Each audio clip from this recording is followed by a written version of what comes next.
Oke, Bang Ya, Bitra Ramadhani. Seperti apa nih?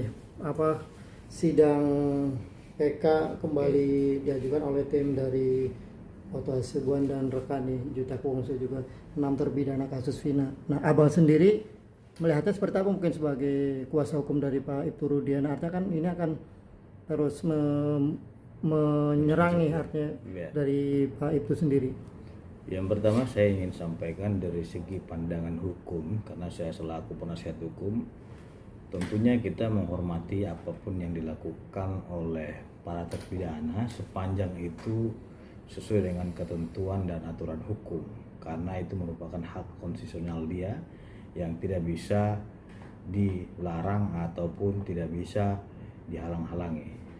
Jadi kalau memang para terpidana ini merasa ada celah untuk melakukan upaya hukum, silakan saja, gitu loh. Karena itu diatur di dalam ketentuan undang-undang kita. Nah, akan tetapi dalam mengajukan upaya hukum peninjauan kembali ini, ya tentu harus didasarkan pada novum. Novumnya itu apa ya? Bukti baru. Nah, berdasarkan persidangan yang saya amati itu rata-rata itu tidak ada bukti baru di situ, karena sudah pernah diperiksa di dalam berkas perkara. Contoh seperti visum. Visum itu kan sudah dijadikan sebagai alat bukti dan itu bukanlah merupakan novum. Itulah yang menjadi kekeliruan. Nah, akan tetapi karena upaya hukumnya sudah diajukan, ya kita harus hormati itu, seperti itu.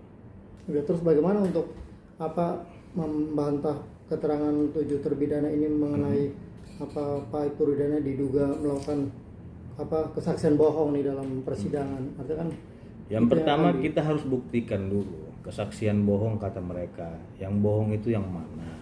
Terus yang kedua, saksi siapa, kan gitu.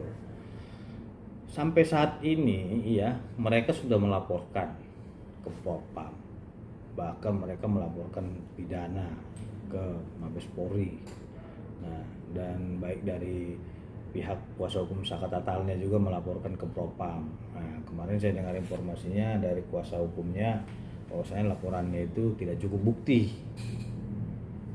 Nah, jadi laporan mereka aja tidak terbukti, tapi mereka malah memaksakan agar Pak Rudiana ini dinyatakan bersalah. Mereka ini bukan hakim gitu loh. Harusnya mereka ini sadar diri aja, nggak usah terlalu memaksakan kehendaknya, karena mereka ini bukan pemberi putusan. Pemberi putusan itu ya majelis hakim yang mengadili. Nah, dan kewenangan-kewenangan itu saya lihat mereka sudah melampaui kewenangannya, sudah menjadi hakim. Ujung-ujungnya ini nanti main hakim sendiri gitu. Sedangkan penyidik aja mereka salahkan, gitu loh. Aparat penegak hukum seperti kejaksaan mereka bilang penanganannya macam-macam dan lain-lain, padahal mereka sendiri adalah penegak hukum yang harusnya kita saling menghargai. Kalau memang ada yang menurut mereka tidak benar, ya silahkan PK, ya kan, nanti lihat aja hasil PK-nya bagaimana gitu. Terus mereka juga menetapkan ada yang nggak benar, mereka udah lapor ke Propam juga, gitu loh. Terus apalagi yang mereka minta? Masa mereka lapor nggak terbukti laporannya, terus mereka paksakan Rudiana harus bersalah?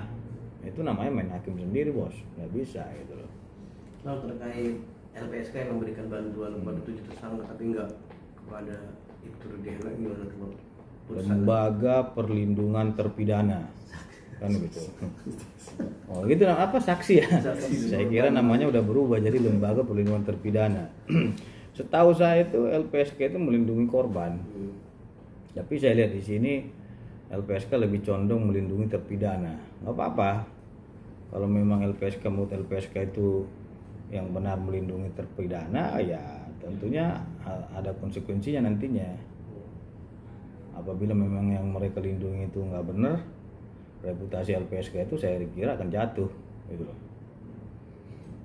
Siapapun itu, institusi manapun, saya kira korban harus diutamakan. Korbannya siapa di sini? Orang yang sudah meninggal dunia, ya siapa? Almarhum Pina dan almarhum Eki. Anaknya siapa? Anaknya El Turuan ya, Rudiana, dan satu lagi dari saudara perempuan ya mereka juga mempunyai perjuangan yang sama, ada puasanya juga kan gitu. Saya nggak tanggapi itu karena dia sebetulnya puasa juga gitu terkait dengan korban perempuan ini. Jadi saya kira kalaupun LPSK memberikan perlindungan kepada para terpidana ya silakan saja, asal jangan menjadi lembaga perlindungan terpidana, itu aja. Nanti bisa dijadikan acuan gitu bang misal. Enggak, Gitu. itu kan sifat mereka itu kan hanyalah perlindungan itu ada kategorinya. Yang pertama apakah dia perlindungan psikisnya, yang kedua perlindungan hak prosedural, apakah dia perlindungan hukum ataukah perlindungan memberikan rumah aman, kan kita nggak tahu perlindungan apa yang diberikan. Kalau memang dia perlindungan psikologi ya nanti dia dapat tes kejiwaan gratis terpidana ini. Nah terus yang kedua kalau memang dia perlindungannya itu hak prosedural nanti ia akan didampingi oleh tim LPSK gitu. Seperti itu saya kira.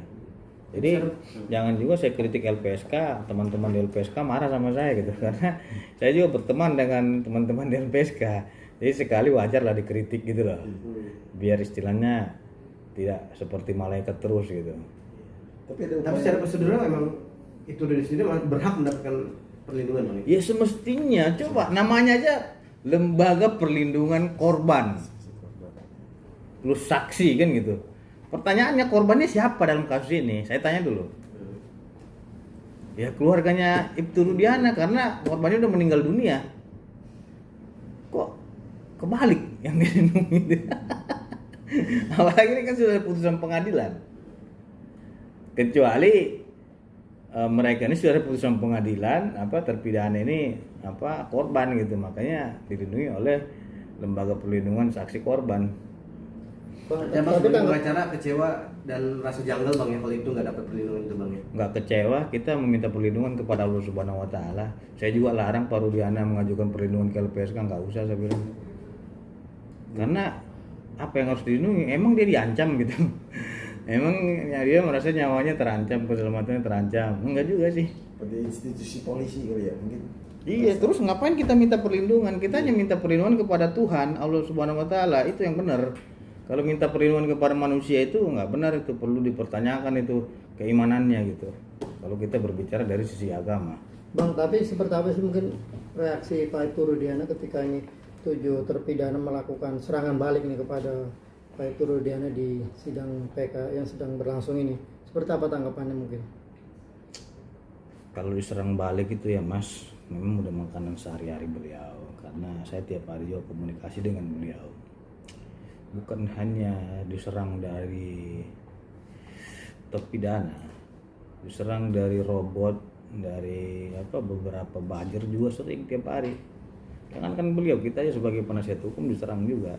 Tapi saya menganggapnya udah terbiasa, masa bodoh gitu. Udah sehari-hari makanan kita diserang-serang terus gitu. Saya kira mereka yang nyerang-nyerang saya ini pengangguran gitu, nggak ada kerjaan, kurang kerjaan, nyari-nyari ini. Ada lagi oknum pengacara teriak-teriak seperti Tarjan Kota, nantang-nantang, saya aja nggak kenal dia gitu.